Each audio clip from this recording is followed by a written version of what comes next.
vamos receber aquilo que Deus tem para nós hoje.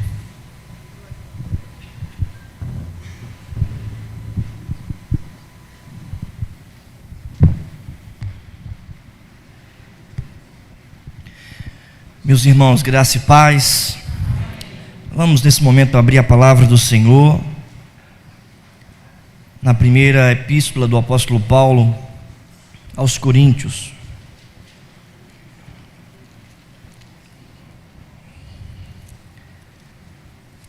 1 Coríntios capítulo 2, irei ler do versículo 1 ao versículo de número 5.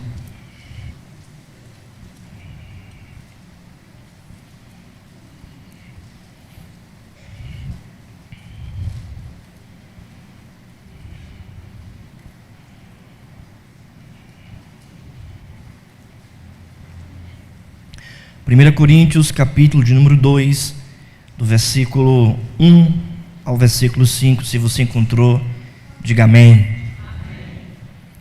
Diz assim a palavra de Deus: Eu, irmãos, quando fui ter convosco, anunciando-vos o testemunho de Deus, não o fiz com ostentação de linguagem ou de sabedoria, porque decidi nada saber entre vós, senão a Jesus Cristo e este crucificado, e foi em fraqueza, temor e grande tremor que eu estive entre vós. A minha palavra e a minha pregação não consistiram em linguagem persuasiva de sabedoria, mas em demonstração do Espírito e de poder, para que a vossa fé não se apoiasse em sabedoria humana, e sim no poder de Deus. Da última vez que eu preguei no culto do domingo à noite, eu preguei em 1 Coríntios capítulo 1, versículo 11, versículo 30 e 31. Eu gostaria, sentir da parte de Deus, dar continuidade a essa exposição e entrarmos no capítulo 2 e falar um pouco do capítulo 2. Eu gostaria que toda a igreja pudesse ler em uma só voz, nesse momento, o versículo de número 2. Vamos lá? Porque decidi nada saber entre vós, senão a Jesus Cristo e este crucificado. Feche os seus olhos, vamos orar. Senhor Deus, amado Pai, nós estamos aqui, ó Deus, nesta noite, em Tua casa, casa de oração, e nós te pedimos, ó Deus, tem misericórdia de nós e fala, Pai, aos nossos corações, por intermédio da Tua palavra. Te pedimos, ó Deus, que o Teu Espírito Santo cative a nossa mente em Tua palavra e que nada, absolutamente nada, nos tire a atenção de Ti. Ó Pai, que à medida que ouvimos a pregação do Teu Evangelho, o Teu Espírito Santo esteja edificando as nossas vidas, consolando o nosso coração, avivando, ó Deus, o Teu povo, Pai. Nós te pedimos isso, tem misericórdia de nós e fala ao nosso coração, de maneira que possamos sair daqui nesta noite convictos de que ouvimos a voz do Senhor. Nós pedimos isso em nome de Jesus. Amém. Meu querido irmão, o pastor Hernandes Dias Lopes, em um dos seus livros, ele disse que a igreja, ela é reconhecida pela pregação do Evangelho. Há um teólogo reformador que certa vez disse que é por meio da pregação do Evangelho que a igreja se mantém de pé. Quando a pregação falha, a igreja também pode falhar. Uma igreja saudável é marcada por uma pregação saudável. Um cristão saudável é marcado por uma evangelização e uma pregação também saudáveis. Quando nós olhamos para esse texto, nós percebemos, meus irmãos, que o apóstolo Paulo, ele está falando sobre a pregação. Ele está tratando sobre a pregação do Evangelho de Cristo, que não é apenas um requisito para o pastor, nem para o apóstolo, mas era uma característica de todo cristão, uma característica da igreja. É bem verdade que Paulo aqui não está tratando de pregação para pregadores, mas Paulo está falando de sua pregação para toda a igreja. É por isso que ele diz, no versículo de número 1, eu, irmãos, quando fui ter convosco, anunciando o testemunho de Deus. Ele se refere aqui para os irmãos da igreja, eu, você. Ele está se referindo para toda a igreja sobre a sua pregação. Interessante, meus irmãos, que a cidade de Corinto, a igreja que estava ali naquela cidade era muito amada por Paulo, e Paulo também tinha um certo prestígio em relação àquela igreja, porque Paulo se considerava pai espiritual daquela igreja. É bem verdade que quando nós olhamos para o livro de Atos, nós percebemos que foi o apóstolo Paulo que plantou essa igreja na cidade de Corinto. A igreja na cidade de Corinto, ela era uma igreja marcada por um acontecimento histórico datado em 44 a.C., quando essa cidade foi reconstruída pelo Império Romano, sendo então habitada por vários povos de várias nações, de várias etnias. Quando o apóstolo Paulo, portanto, chega nessa cidade para pregar o evangelho, no primeiro século da era cristã, e muitos ali escutam o evangelho pregado por Paulo e se convertem, aquela igreja, portanto, surgindo ali na cidade de Corinto, é marcada por essa característica da cidade. Havia, portanto, dentro daquela igreja, pessoas de várias etnias, pessoas de várias nacionalidades, de vários povos. Havia também ricos, como também escravos indigentes. Havia gentios, conhecedores, da palavra de Deus, como também havia judeus cristãos que conheciam bastante o Antigo Testamento. Ao ponto de alguns historiadores afirmarem que aquela igreja, ela não primava por estabilidade espiritual diante dessa diversidade que existia entre os irmãos, entre os membros. O apóstolo Paulo prega o evangelho, passa 18 meses anunciando o evangelho naquela cidade. Depois desses meses, depois da igreja plantada, 3 anos mais tarde, em 55 depois de Cristo, o apóstolo Paulo toma conhecimento de que aquela igreja estava passando por algumas dificuldades. Havia problemas doutrinários que resultavam em problemas práticos da comunidade cristã ali em Corinto. Problemas de divisões, problemas de partidarismo no meio da igreja, problemas de imoralidade. E tudo isso era um resultado de uma insuficiência da pregação do evangelho, tendo em vista que aquela igreja nesse momento estava passando por uma dificuldade também em relação à pregação do evangelho. Os falsos mestres estavam entrando naquela igreja e eles estavam ali tentando influenciar aquela igreja contra o apóstolo Paulo, contra o pastor daquela igreja, contra o plantador daquela igreja, contra a mensagem e a pregação de Paulo. Esses falsos mestres, conhecidos naquele tempo pelos sofistas gregos, helênicos, eles primavam pela oratória, pela retórica. Os seus seguidores tentavam até imitá-lo em sua retórica e oratória. Eles acreditavam, esses falsos mestres sofistas gregos, acreditavam possuir os tesouros da sabedoria em sua oratória, em sua retórica. E eles estavam influenciando aquela igreja contra a pregação genuína do evangelho anunciada pelo apóstolo Paulo. Para eles era loucura acreditar no Cristo que foi crucificado. Para eles era escândalo para os gentios, loucura para o judeu. Para aqueles irmãos ali, influenciados por esses falsos mestres, eles estavam ali indo contra a pregação do evangelho anunciada pelo apóstolo Paulo. É por esta razão que o apóstolo Paulo aqui nesse texto vai chamar a atenção dos irmãos, dizendo: eu, irmãos, quando fui ter convosco, anunciando o evangelho, ou seja, Paulo vai relembrá-los sobre a pregação do evangelho.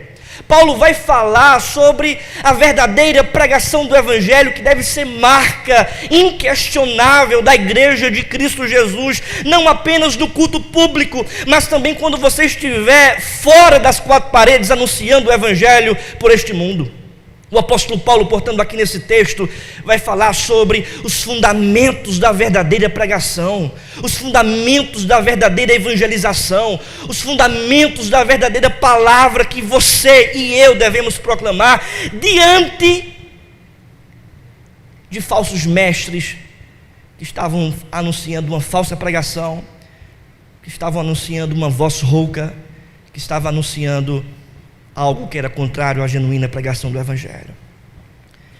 Portanto, eu gostaria de meditar com os irmãos nessa noite no seguinte tema: os fundamentos da verdadeira pregação. A igreja precisa conhecer o que de fato é pregação do Evangelho. E ele está aqui tratando para a igreja o que é pregação do Evangelho. Porque eu e você, nós subsistimos diante da pregação do Evangelho. E o primeiro fundamento da pregação, da verdadeira pregação, é que a pregação ela tem a sua origem em Deus. Veja o que diz o texto, versículo de número 1. Gostaria que toda a igreja pudesse ler em uma só voz. Vamos lá? Eu, irmãos, quando fui ter convosco, anunciando-vos o testemunho de Deus, não fiz com ostentação de linguagem ou de sabedoria. Paulo chama os crentes de Corinto de irmãos. Ele não está aqui em um presbitério, ele não está aqui em um concílio de líderes, ele não está aqui em um congresso de pregadores e pregação. Paulo está aqui, irmãos, falando para a igreja. Ele diz: eu, irmãos, quando fui ter convosco, anunciando-vos o testemunho de quem? De Deus. A ideia central aqui desse primeiro versículo é que Paulo está afirmando que a sua pregação tem a sua origem em Deus. A sua pregação é oriunda de Deus. A sua pregação vem da parte de Deus. A sua palavra não é palavra de homens, como ele mesmo diz: não fiz com ostentação de linguagem ou de sabedoria, mas eu estive entre vós anunciando-vos o testemunho de Deus. A palavra, meu querido irmão, aqui para anunciar no grego é katagelos, e essa palavra dá a ideia de um arauto, de um homem que é comissionado pelo seu soberano, pelo seu senhor. Aí há uma comunidade, há um povo como ministro desse estado ou desse rei, para anunciar em alto som, publicamente e solenemente, a palavra desse estado ou desse rei. É como se fosse um arauto, um ministro de um estado, um representante de um rei. Em outras palavras, Paulo chegou ali em Corinto como ministro do Senhor Jesus, como não simplesmente não um representante de um estado, não representante de um governo, mas representante de um reino celeste. Paulo chegou ali em Corinto anunciando, proclamando uma palavra autoritativa que não vem dele mesmo, mas vem do próprio Deus. A pregação, portanto, tem a sua origem em Deus. Ele diz: anunciando-vos o testemunho de Deus. Essa palavra, testemunho, em outras versões ela é traduzida como mistério. Os pais da igreja, como Ambrósio, Santo Agostinho, falando sobre esse texto, eles preferem o termo mistério, por entenderem que as coisas que vêm de Deus são coisas misteriosas.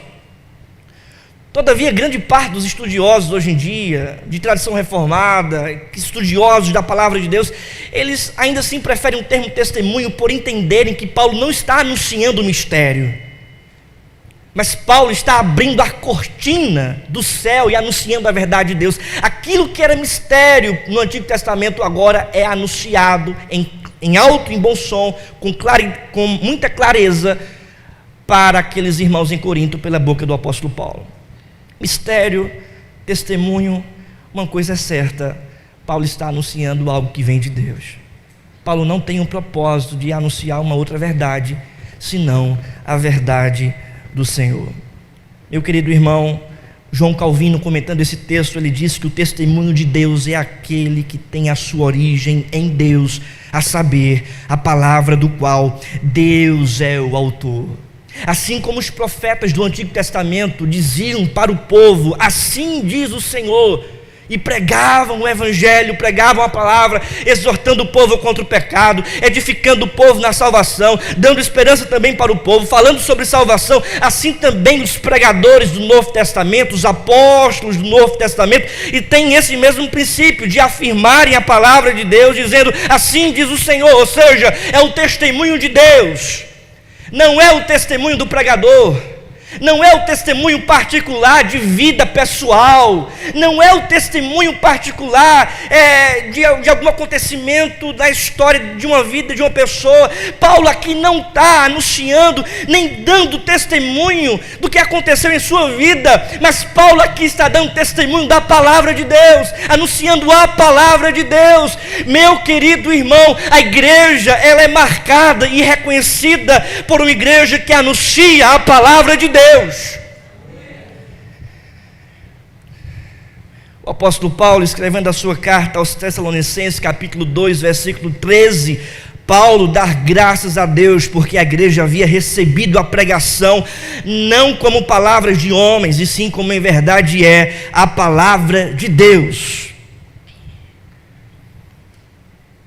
A segunda confissão helvética, no capítulo 1, ela diz: a pregação da palavra é a palavra de Deus.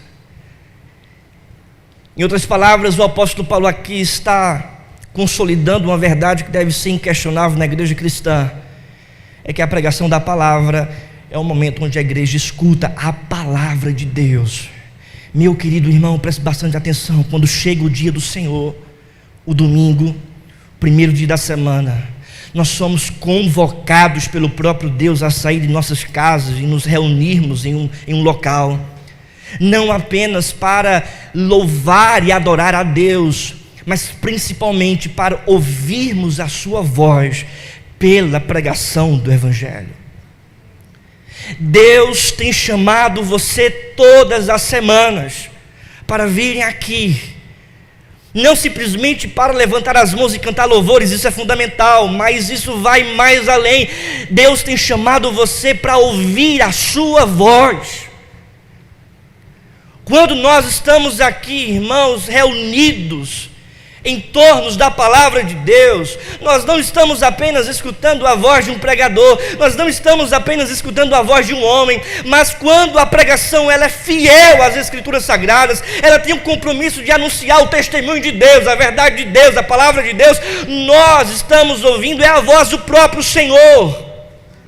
É por esta razão, irmãos, que muitas vezes digo de mim mesmo: eu sou edificado pela palavra. Eu chego aqui às vezes no culto de oração, ansiando pela palavra, e saio daqui convicto de que ouvi a voz de Deus.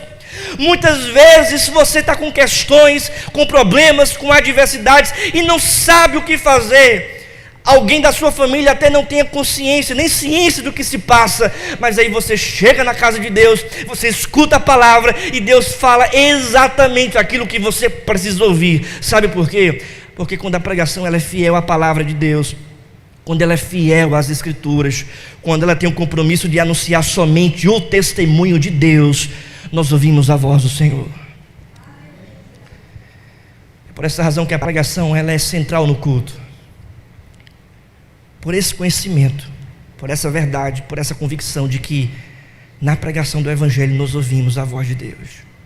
Você sabe por quê o púlpito fica no centro da igreja? Não apenas por uma questão de estética, mas quando a gente estuda a história da igreja cristã, os reformadores do século XVI, eles substituíram o altar da igreja católica romana pelo púlpito, considerando que o povo de Deus é marcado não por sacrifícios agora, como na antiga aliança, mas é marcado agora pela pregação daquele que fez o sacrifício, Jesus.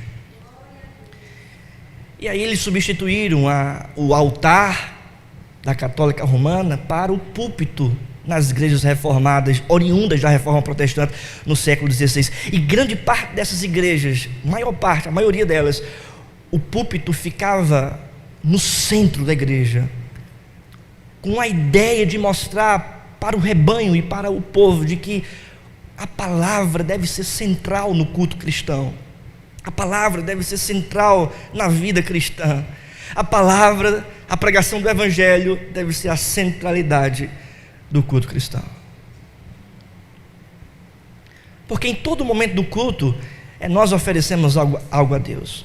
Nós lemos a palavra, nós ofertamos, nós dizimamos, nós cantamos, nós louvamos, mas quando chega a pregação, nós assentamos para ouvir agora Deus falar.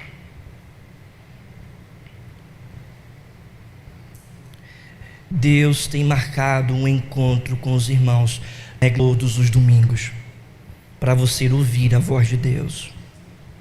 Não negligencie isso. Não troque a pregação da palavra por qualquer outra atividade. Não saia do momento em que Deus está falando com você para ir beber água e ir no banheiro, a não ser por questões de saúde. Deus está falando com você. Precisamos ter temor à palavra de Deus. Precisamos reconhecer que Deus está falando conosco. Meu querido irmão, a segunda verdade desse texto é que a pregação do Evangelho, a verdadeira pregação, além de ter a sua origem em Deus, a pregação é a apresentação de Cristo.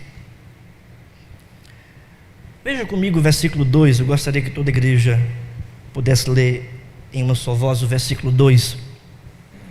Vamos lá? Porque decidi nada saber entre vós, senão a Jesus Cristo e este crucificado. Obrigado. Além de anunciar o verbo de Deus, a pregação verdadeira também anuncia o verbo encarnado. O apóstolo Paulo diz que decidiu nada saber senão a Jesus Cristo e este crucificado. Paulo aqui, irmãos, não está demonstrando uma falta de interesse em relação aos crentes em Corinto. Paulo aqui não está demonstrando falta de interesse ao conhecimento, mas está demonstrando que não estava interessado em ensinar as metodologias coríntias que os pregadores haviam adotado e os filósofos, humanistas, falsos mestres haviam esposado. Paulo diz que somente veio pregar as boas novas de Cristo. De fato, irmãos, a igreja de Corinto estava rejeitando a crucificação de Cristo por influência dos falsos mestres gregos, helênicos, porque na cultura grega a ressurreição, a crucificação, ou melhor, de Cristo, de um Deus, era uma questão abominável. Para os gregos, um Deus que se faz gente e morre, era uma questão abominável. Eles não aceitavam, uma questão cultural até. E aí eles estavam influenciando aquela igreja contra a crucificação de Cristo. Não, Cristo não morreu, que é isso? E aí o apóstolo Paulo diz, não, na verdade, eu decidi nada saber, senão a Jesus Cristo e este crucificado. A mensagem da cruz era depreciada pela igreja de Corinto. A mensagem da crucificação de Cristo era rejeitada por outras mensagens. A mensagem da obra de Jesus Cristo era negligenciada pela igreja de Corinto. E aí Paulo, com muita ênfase, vai dizer para aquela igreja, se vocês estão negligenciando essa grande obra sobre a crucificação de Cristo, eu, por outro lado, decidi nada saber senão isto.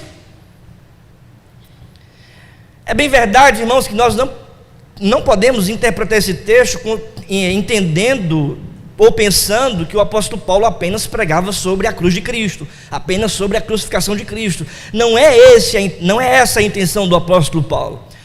Mas a intenção do apóstolo Paulo é falar que a crucificação de Cristo, que era negligenciada, desprezada, esta mensagem pelos coríntios, não era para Paulo. Pelo contrário, essa mensagem da crucificação de Cristo motivava Paulo a pregar todo o conselho de Deus, todas as verdades de Deus.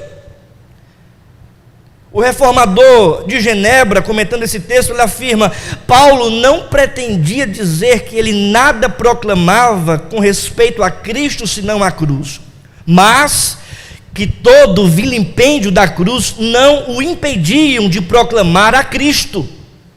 Enquanto alguns em Corinto diziam que a crucificação de Cristo era questão de vergonha, para Paulo a crucificação de Cristo era motivo de honra, de glória. É por esta razão que Paulo, escrevendo a sua carta aos Gálatas, ele diz que longe de mim gloriar-me, senão na cruz do nosso Senhor e Salvador Jesus. Para Paulo, a crucificação de Cristo, a obra dele na cruz do Calvário, era a força que o motivava, que o levava a pregar toda a verdade de Deus.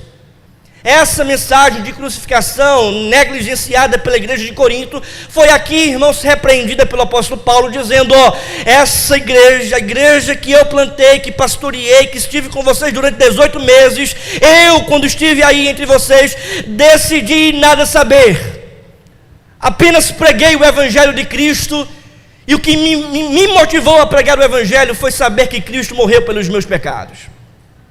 Meu querido irmão, o que nós precisamos entender é que a crucificação de Cristo Jesus é o alicerce da nossa fé. A crucificação de Cristo Jesus é o motivo de estarmos aqui com vida espiritual para louvarmos a Deus. Nós podemos obedecer e seguir o exemplo de Jesus em sua paciência, nós podemos obedecer e seguir o exemplo de Jesus em sua palavra, nós podemos obedecer e seguir o exemplo de Jesus em sua mansidão, nós podemos obedecer e seguir o exemplo de Jesus em sua perseverança, nós podemos obedecer, pastor, e seguir o exemplo de Jesus em sua ousadia, mas jamais podemos seguir Jesus na cruz. Porque, como diz a palavra de Deus, somente alguém digno, um cordeiro limpo e sem mancha, somente alguém vindo da parte de Deus poderia morrer pelos pecados do mundo inteiro. Somente Jesus Cristo, somente Ele pode morrer pelos nossos pecados. De tal modo, meu irmão, que a cruz de Cristo Jesus é o motivo de termos vida espiritual. É por causa da crucificação de Jesus Cristo que pela fé nós recebemos vida espiritual. É por causa da crucificação de Jesus Cristo que os nossos pecados foram perdoados, porque Ele derramou sangue.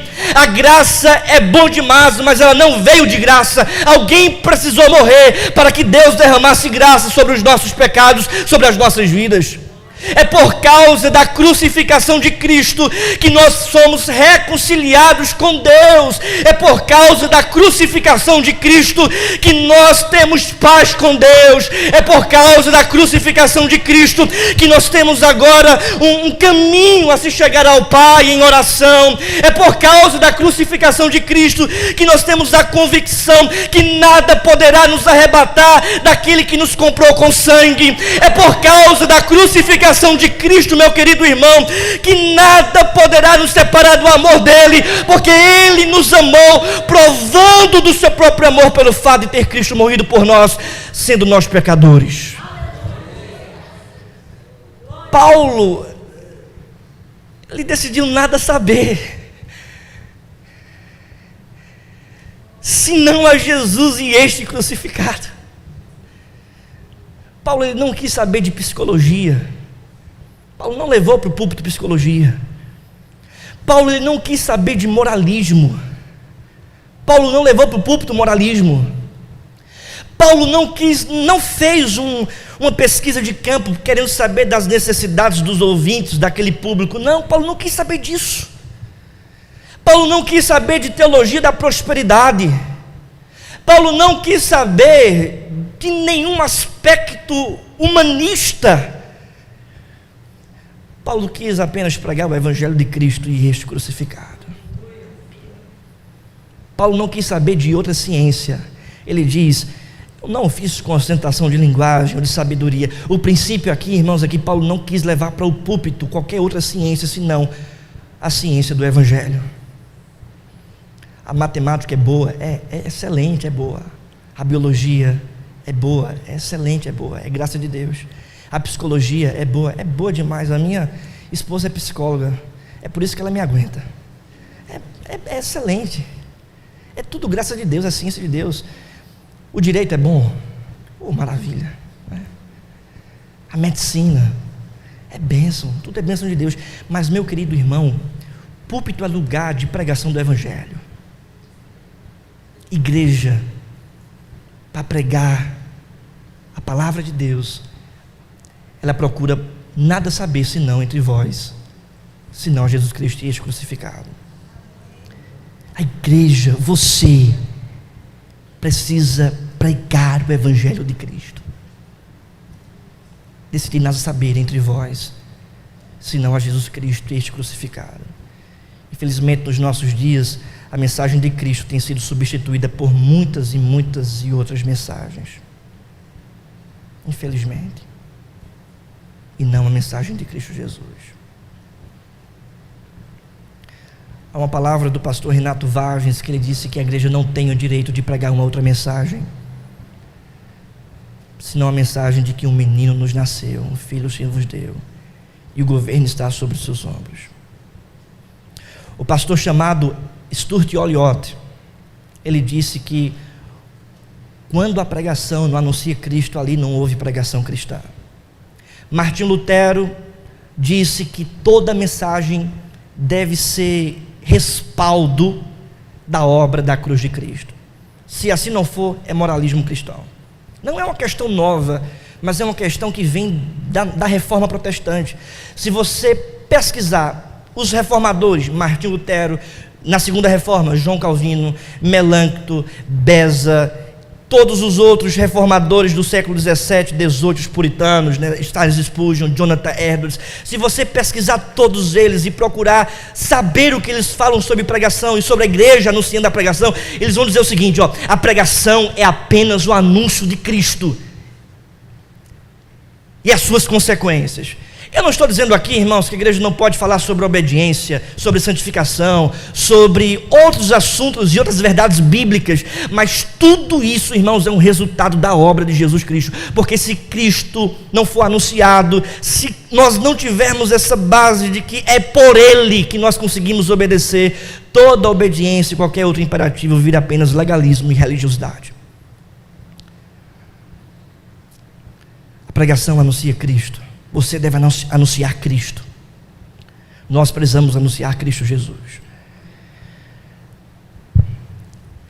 Terceira verdade, além da pregação apresentar Cristo, a pregação é a demonstração do poder e do Espírito Santo. Olha aí o que o texto diz, o versículo 3 e 4. Vou acompanhar a leitura, irmãos. E foi em fraqueza, temor e grande tremor que eu estive entre vós. Toda a igreja agora, versículo 4 e 5, vamos lá? A minha palavra, a minha pregação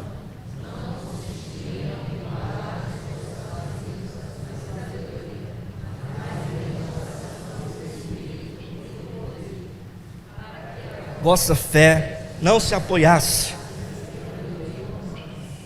sim, no poder de Deus. Paulo afirma que a sua pregação foi uma demonstração.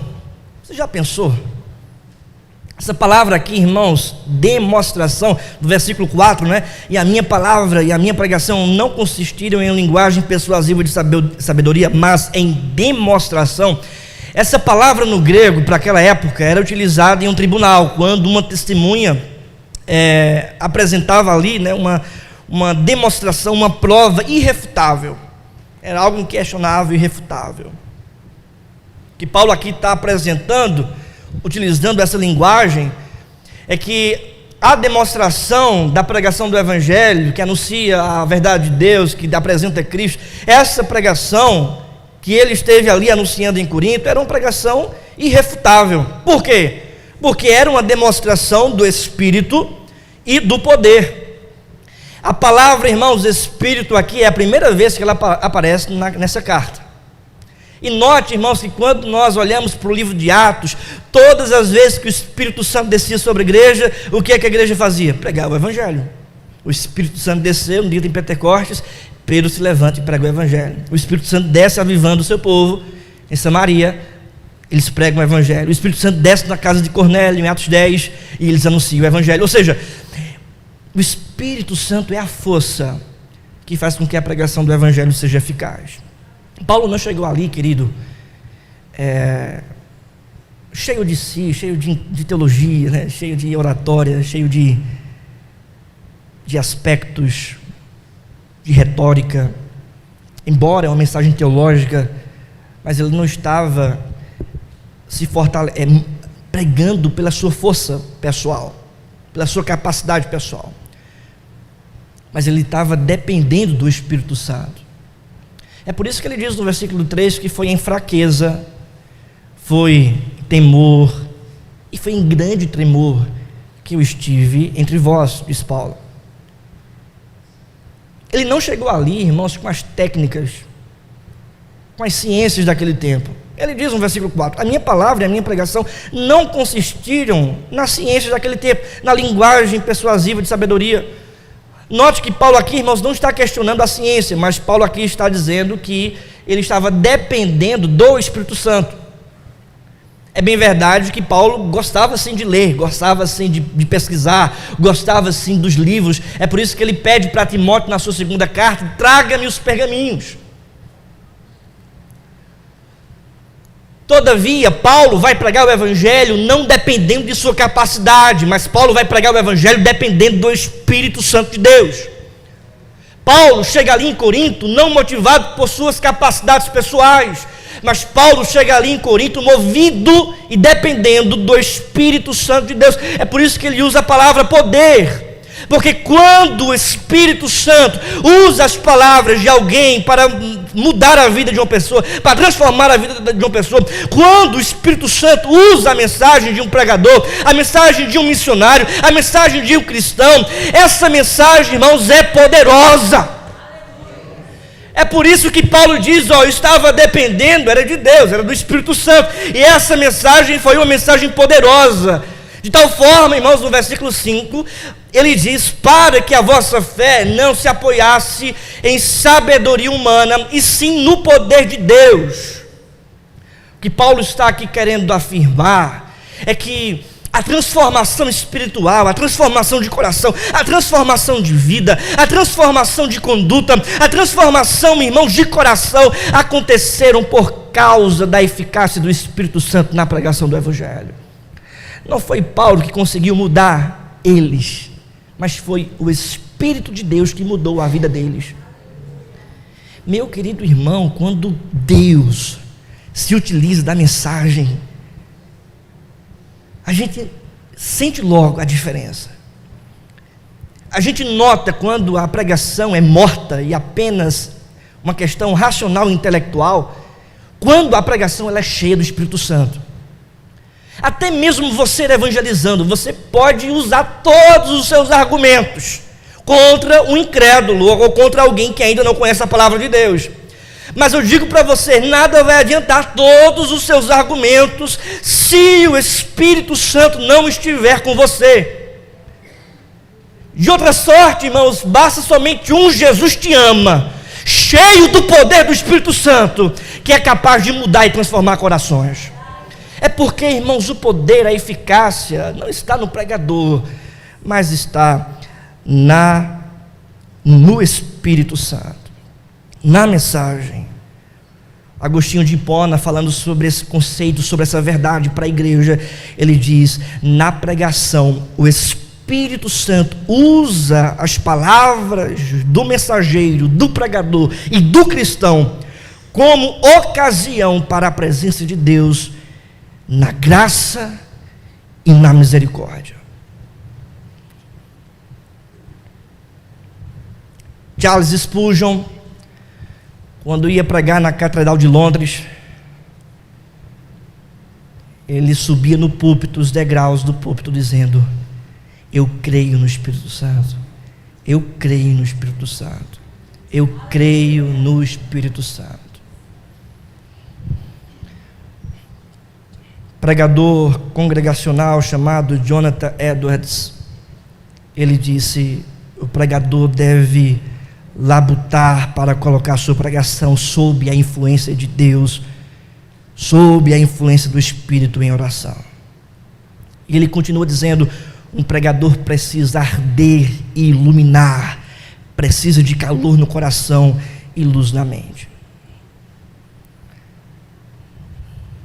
John Knox, fundador do presbiterianismo na Escócia, a pregação dele era tão poderosa, tão fervorosa, tão cheia do poder do Espírito Santo, que a rainha Elizabeth temia ele, mais ele do que qualquer exército de toda a Europa, porque era Deus falando. Martyn Lloyd-Jones, um grande pregador, pregou vários anos na Catedral de Westminster, em Londres. Ele disse: a pregação é lógica e teologia em fogo.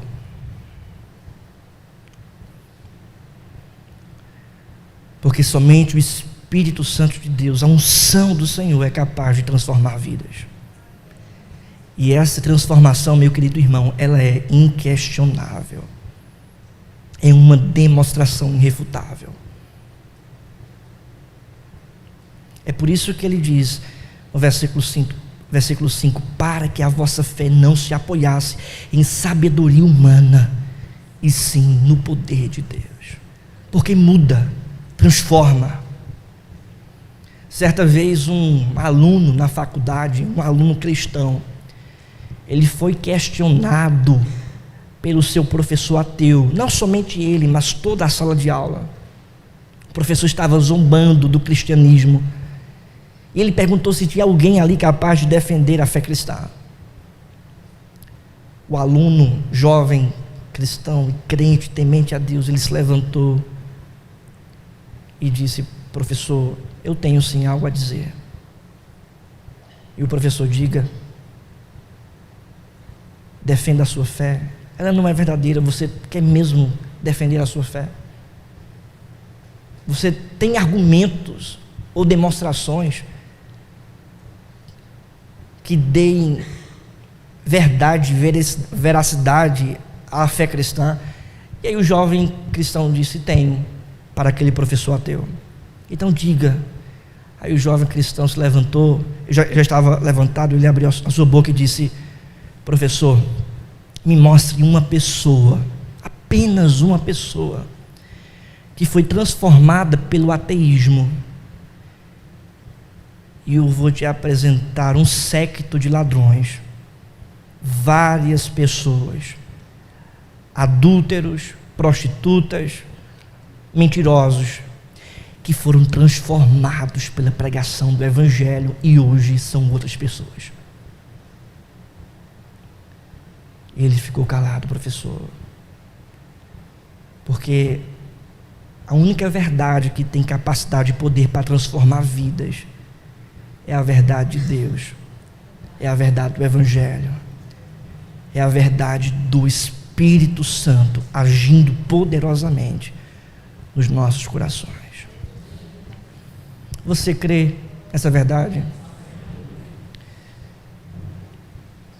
Você crê que isso que eu preguei, a pregação verdadeira, ela tem origem em Deus, ela apresenta Cristo, e ela é a demonstração do poder do Espírito? Você crê nessas verdades?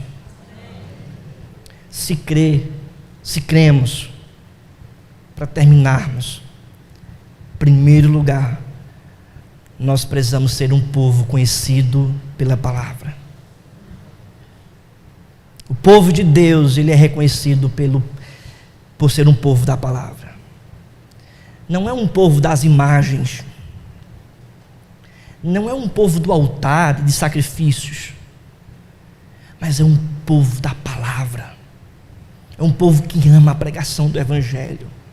É um povo que não troca nem substitui a palavra por nada neste mundo. Segundo lugar, você crê nessas verdades? Você crê que a pregação, ela apresenta Cristo, ela vem de Deus e é a demonstração do Espírito Santo, sim ou não? Meu querido irmão, se cremos nessa verdade, nós precisamos entender também que além de sermos reconhecidos pela palavra, o povo de Deus também é edificado pela palavra. Você, querido, é edificado pela palavra. Você é mudado pela palavra. Você é transformado a cada dia em santidade pela palavra. Você é alimentado pela palavra de Deus. Você é avivado também pela palavra de Deus. Você é conduzido a viver neste mundo segundo as orientações de Deus pela palavra de Deus. Terceira e última verdade: se cremos que a verdadeira pregação, ela tem a sua origem em Deus, ela apresenta Cristo e ela é o poder do Espírito Santo, O povo de Deus também é transformado por Jesus, a viva palavra. O povo de Deus é reconhecido pela palavra, o povo de Deus é edificado pela palavra, mas o povo de Deus, em terceiro lugar, é transformado por Jesus, que é a viva palavra.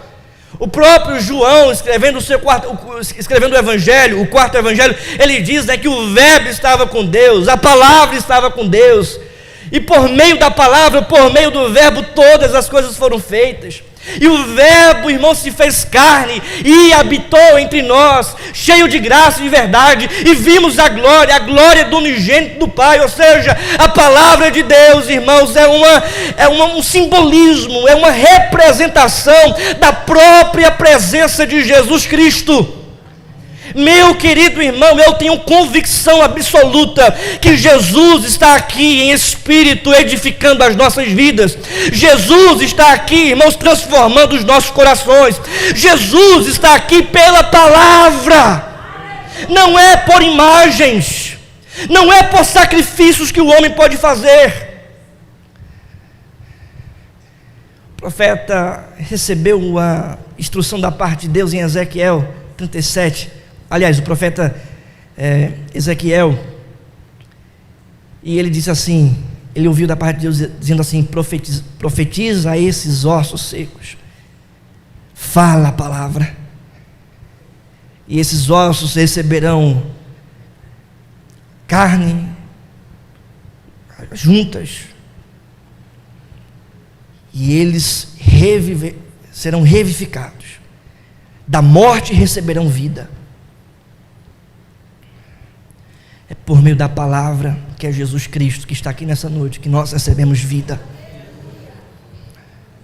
Quando Jesus foi sepultado, após a sua crucificação, ao terceiro dia, o domingo do Senhor, primeiro dia da semana, ele ressuscitou. E de que forma ele foi reconhecido?